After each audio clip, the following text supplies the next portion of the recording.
So today I'm going to talk about the very important things that one should have when wants to commit in agriculture. The first thing is land.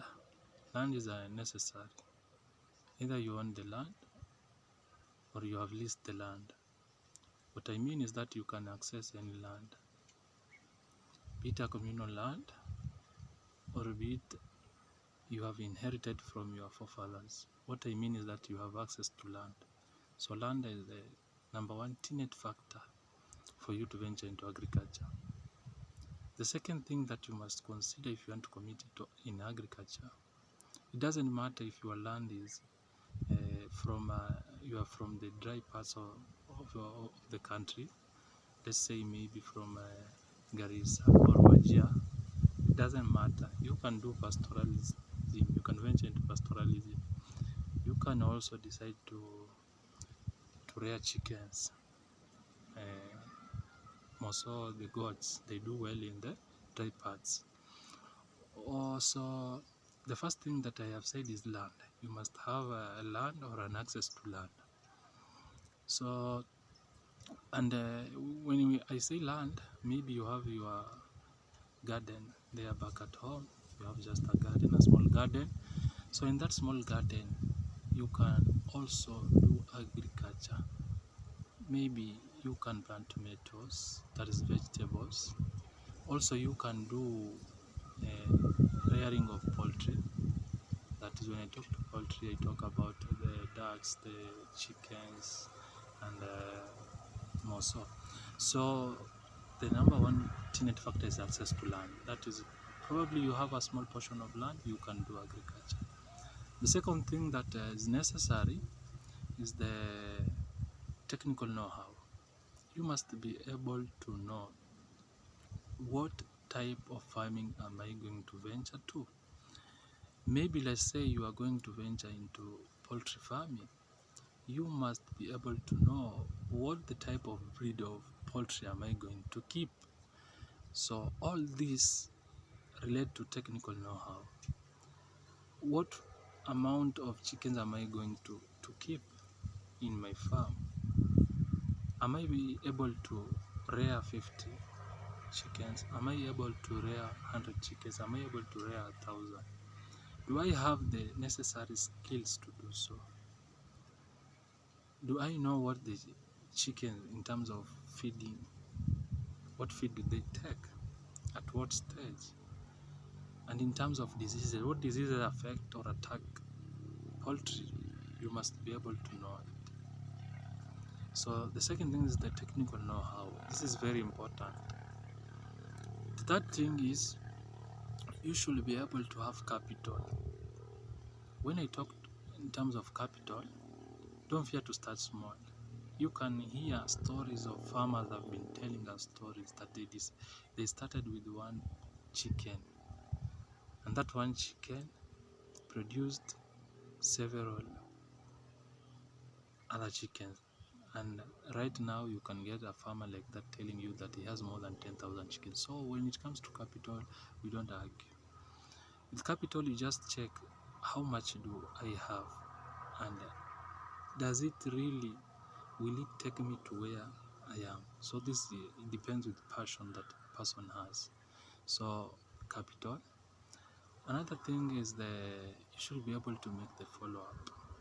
When I say follow-up is you should have the knowledge on farm recording.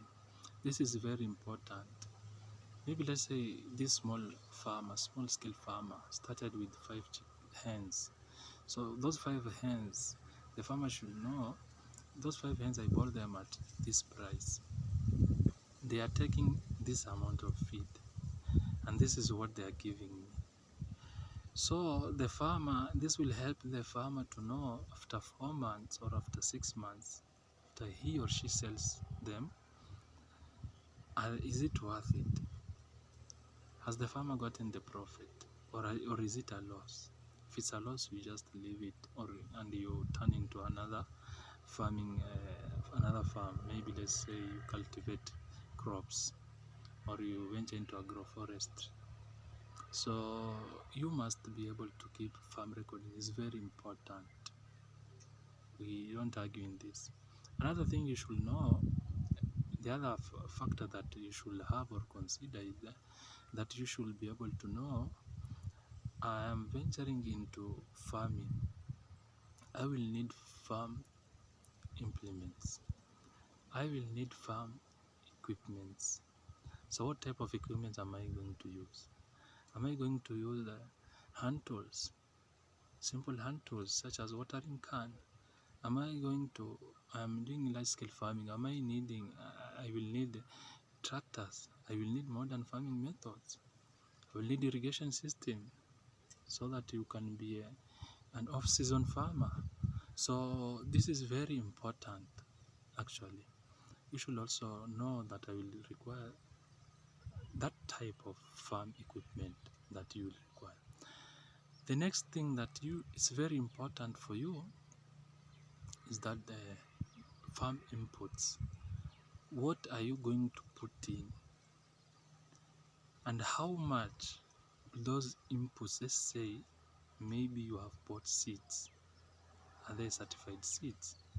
And as we know, certified seeds, they usually cost much, a bit much, not that much, but a bit much. Let's be sincere, not like those mama mbogas, those they use at home back. They have just stored them in the traditional granaries. No. So what I say is certified seeds. You should know farm inputs. This is an acre. An acre, I require this amount of seeds, and I will plant this type or variety. Let's say maize. You plant this variety of maize. So this is very important. You should consider your farm inputs, and you should consider also the costs.